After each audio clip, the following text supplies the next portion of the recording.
Hi guys, this is Vineet, and in this video we will talk about the backup compression in SQL Server. And this will be a theory session, so there will be no practical, so be prepared for that. And in this video we will discuss about the backup compression in detail. Let me take you to notes quickly. Alright, let's discuss on the backup compression. So we are talking about backup compression in SQL Server, but before we proceed ahead, I would request you guys to please go ahead and subscribe to this channel. There's a subscribe button below this video. Please click on that subscribe button. It will give you a bell icon. Click on that bell icon, select all notifications to get notifications regarding all my future videos. So let me give you 5 seconds. Please go ahead and subscribe right away. I'm waiting, guys. Please go ahead and do so. So guys, I hope you must have subscribed by now. So yeah, we can proceed ahead. There are some points to remember while watching this video. Please watch this video till the end to gain better clarity of the concept, and if it's possible for you, please watch this video twice or as many times as you like until the concept gets clear to you. Perform any exercises in your test and lab environments only. Do not touch any production environment or production databases. And we would like to know your thoughts regarding our videos, so please do share in your comments, feedback and suggestions. We eagerly wait for them and would love to read your comments. Now let's come back to today's topic, which is the backup compression in SQL Server, and I'm taking you back to notes. So in this video we will be discussing on the compression in SQL Server. So we will be discussing about compression in SQL Server backups and including all the restrictions applicable and what are the performance trade-offs for compressing the backups. And we will also discuss about the configurations of the backup compression, and we will also talk about the compression ratio as well. Now backup compression is supported on enterprise, standard and developer editions of SQL Server. So these are the 3 editions that support the backup compression. Now every edition of SQL Server 2008 and beyond can restore a compressed backup. So if you are using SQL Server 2008 and above versions, these versions can restore a compressed backup. Alright, and let's talk about some of the benefits of compressed backups. Now as compressed backups are smaller than the uncompressed backups. So the first of all, the benefit of the compressed backup is that they are smaller than the uncompressed backups of the same data. So if we take a backup and if we do not compress it, it will occupy larger space on the disk compared to the backup that we take and compress it. It will take less amount of disk space. And compressing a backup typically requires less device I/O. So if your backup is compressed, it will require less disk space, and if you want to transfer that backup file over network to some other device, that would require the lesser I/O, and therefore usually increases the backup speed significantly. And let's talk about some of the restrictions applicable on the compressed backups. So following restrictions apply to the compressed backups. So compressed and uncompressed backups cannot coexist in a media set. So if we talk about a particular media set, we cannot have both the compressed and uncompressed backup in that particular media set. And if we talk about the previous version of SQL Server, and they cannot read the compressed backup. The versions that are prior to version 2008, these versions cannot read the compressed backups. Now let's talk about some of the performance impact of compressing the backups. So we talk by default, the compression significantly increases CPU usage. So this is one of the performance impact. If you use compression, it basically significantly increases the CPU usage, and additional CPU is consumed by the compression process, and this might adversely affect the concurrent operations that are currently going on in the database. So be cautious while using the compression to take a compressed backup. And therefore we might want to execute low priority compressed backups in a session. So due to this reason that it puts an impact on the CPU usage and it impacts the other concurrent processes, what we can do is we can consider creating a low priority compressed backups. We will talk about them shortly. So we can create low priority compressed backups in a particular session whose CPU usage is limited by the resource governor. So we can create a session, we can limit the CPU usage of that session using the resource governor tool, and through that session we can take the low priority compressed backups. Now, beginning with SQL Server 2022, we can use integrated offloading and acceleration to compress backup and offload the CPU resources for the backup. So SQL Server version 2022 provides additional facility. It provides the integrated offloading and acceleration feature, which basically allows you to compress backup and offload the CPU resources for the backup.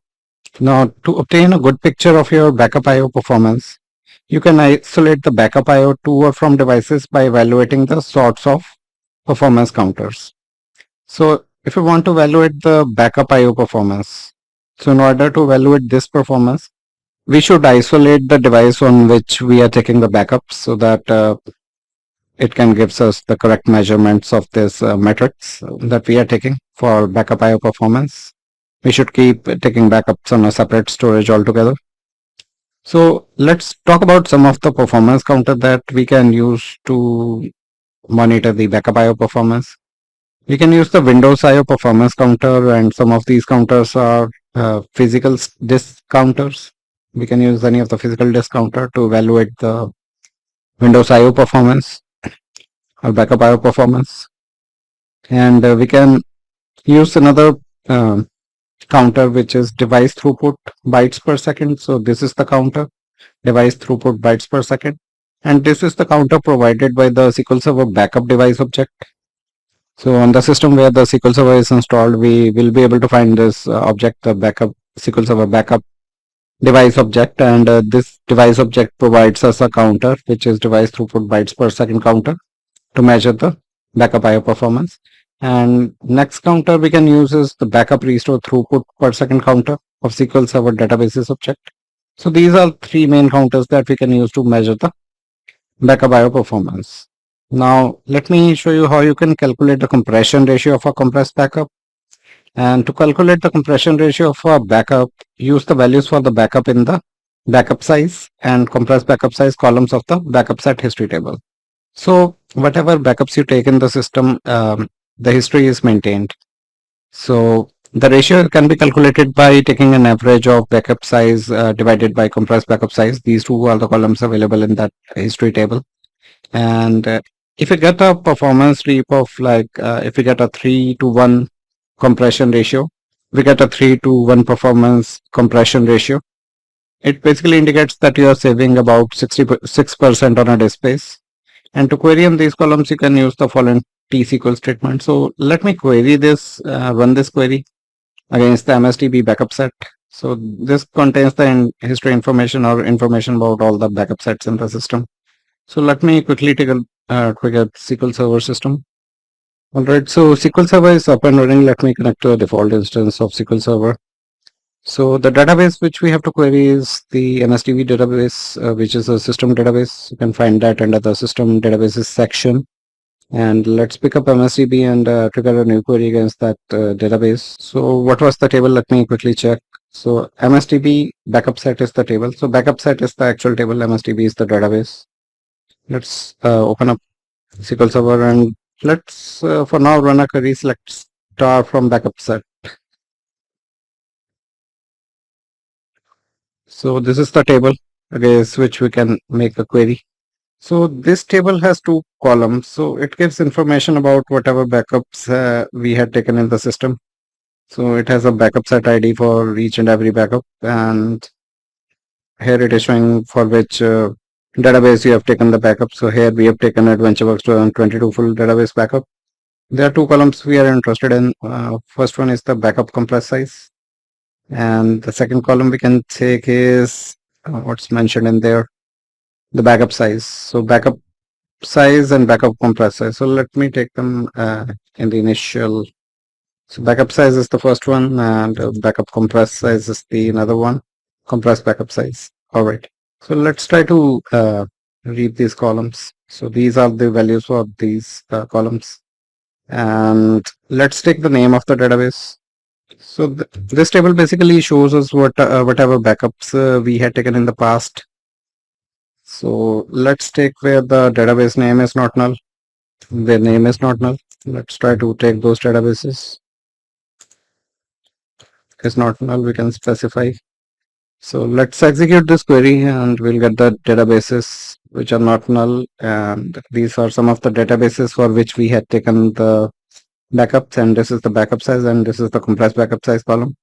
Now in order to calculate the ratio, what you can do is, so we can divide the formula is given over here. We can divide the backup size by compressed backup size. So we can do that here and take it as compression ratio. We can take it as compression ratio. All right. And let's take it from the backup side and let's see what are the compression ratios. So here, if we take a look, these databases backup have not provided a much better compression ratio. Whereas if we take a look at the worldwide importers database, it is providing me a compression ratio of 3:1. It's better to gain some disk space if we do a compressed backup of worldwide importers. There won't be much difference, or much disk space can be accumulated by compressing these other backups starting from row 2 till row 7. If we try to compress the worldwide importers database, we will get a 3:1 compression ratio, which will allows us to save around 66% of disk space.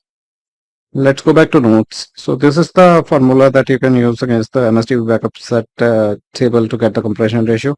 And the compression ratio of the compressed backup depends upon the data that has been compressed. A variety of factors can impact the compression ratio obtained, and some of these major factors include what type of data we have in the system, how much compression you will get. It depends upon the data type, the type of data in the system. So if we talk about the corrected data, it compresses more than any other type of data. And second thing, it also depends upon the consistency of data among rows on a page. What is the consistency of that data? Now, typically, if a page contains, here we are talking by page, we mean a data page, and that is a unit of storage in SQL Server. So if a page contains several rows in which field contains the same value, so we have such page where it has several rows in which a particular field contains the same values, significant compression might occur for that value.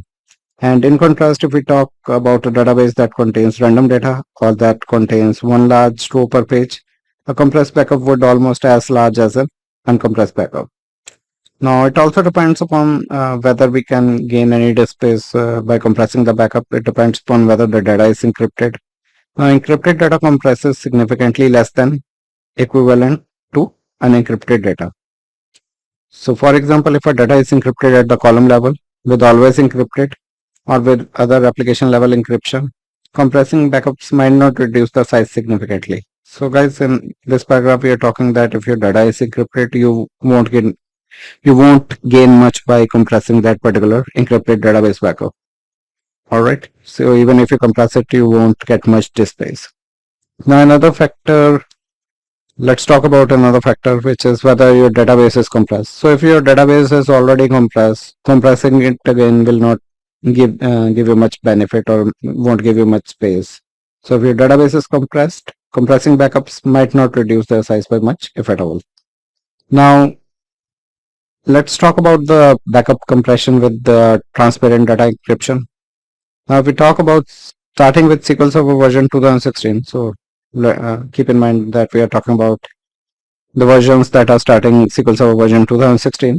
We have a setting which is max transfer size. If we keep that setting larger than 64 KB, it basically enables an optimized compression algorithm for transparent data encryption. So if we set this setting to size larger than 64 KB, this basically in turn enables the optimized compression algorithm for transparent data encryption for the encrypted databases. That first basically, so the role of this algorithm is, what it does is, it basically, for any of the encrypted databases, it first decrypts the page, compress the data, and then encrypts the page again once again. So that is the three-way process. So it decrypts the page, compresses the data, then it encrypts the page. This new algorithm I'm talking about if you are using the max transfer size greater than 64 KB.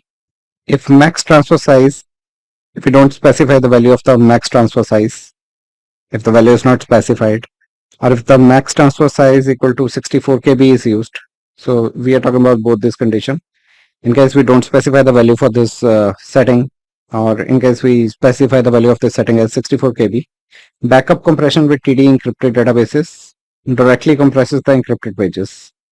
So if we don't specify this setting, or if this setting is set to 64 KB, the algorithm will not decrypt the pages. It basically directly compresses the encrypted pages instead, and may not yield any good compression ratios. Now, if we talk about SQL Server 2019, starting with this version, setting the max transfer size is no longer required. So if we talk about SQL Server 2019 and beyond, we do not have to set this max transfer size setting. We are using currently SQL Server 2022 version, the developer edition for practice and for education. And if we talk about SQL Server 2019 and beyond, we don't need to set this max transfer size setting. So this setting is no longer required to enable this optimized compression algorithm with TDE. Now, if a backup command is specified with compression, so starting with SQL Server 2019 and beyond, if we just specify a backup command with the compression option or the backup compression, default server configuration is set to 1. If we specify a backup command with compression option, or if your setting default server setting for backup compression is set to 1, the max transfer size will automatically be increased to 128K to enable the optimized algorithm. So things take place automatically with version SQL Server 2019 and beyond, work automatically, and a new algorithm is used automatically because the SQL Server automatically sets the max transfer size value to 128K in the background to enable the optimized compression algorithm. All right.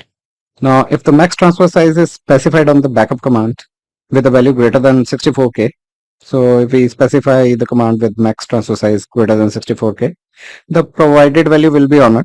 In other words, SQL Server will never automatically decrease the value. So if we provide any value greater than 64K, SQL Server will not automatically decrease the value. It will only increase it. All right.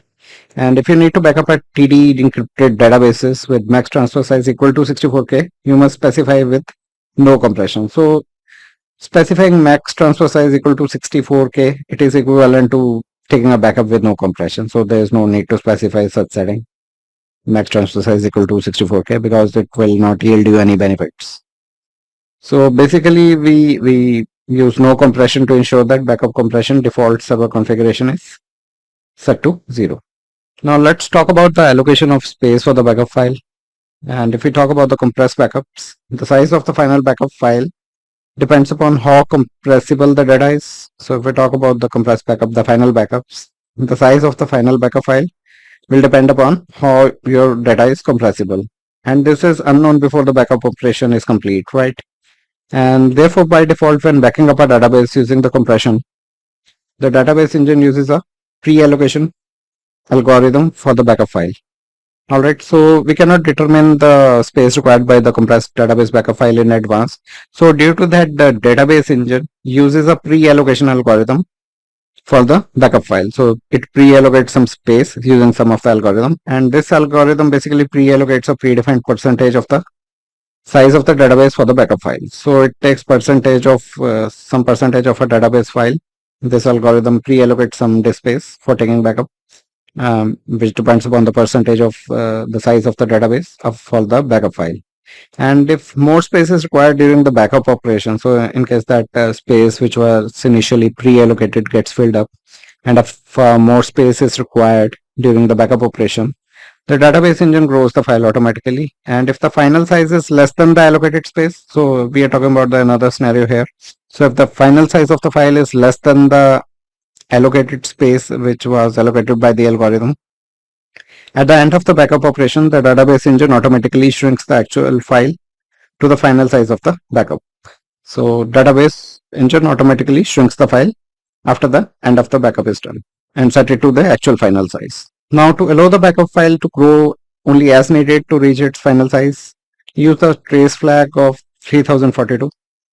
So basically, if we want our backup file to grow only as much as needed to reach its final size, we can use a trace flag of 3042, and this causes the backup operation to bypass the default backup compression pre-allocation algorithm. So if we use the trace flag 3042, it will basically cause the backup operation to bypass the default backup compression pre-allocation algorithms. And this trace flag is useful if you need to save on space by allocating only the actual size required for the compression backup. So the benefit of this trace flag is if you want to save on space by pre-allocating only the actual size required for the compressed backups. However, if you use this trace flag, it might cause a slight performance penalty on the system, which is a possible increase in the duration of the backup operation. So do this use this trace flag with caution. It's better to use the automated algorithms to take backups instead of setting up the trace flag. So guys, we are done with this video. I hope you liked the theoretical content of this video. In today's video, we have covered the various topics under the backup compression in SQL Server. We have talked about the benefits of compressed backups, and then we talked about some restrictions applicable on compressed backups. Then we moved over to performance impact of compressing the backups. Then we had shown you how you can calculate the compression ratio of a compressed backup. And later on, we have also discussed about the backup compression with transparent data encryption. And next we talked about the allocation of space for the backup file, how the space is allocated. And yeah, this was the last topic we had discussed. So I hope you like the content of this video. If you really like the content of this video, do hit on the like button, which is coming just below this video. So if you have hit on the like button already, there's a subscribe button near to it. Please click on the subscribe button. It will give you a bell icon. Click on that bell icon, select all notifications to get notifications regarding my all future and upcoming videos, including the videos I'm creating on the backup series. So if you want to get notifications regarding videos that I'm creating on the backup series, so do subscribe to my channel and do post in your comments, guys. Post in your comments, feedbacks, and suggestions. We would love to hear from you and would eagerly wait for your comments. So do post in. And guys, if you have a good network of friends, please ask them to join my channel if they are working in SQL Server domain, or if they are a data science student, or they are working in data science domain. Please ask them to subscribe to my channel. This is the help we require from your end.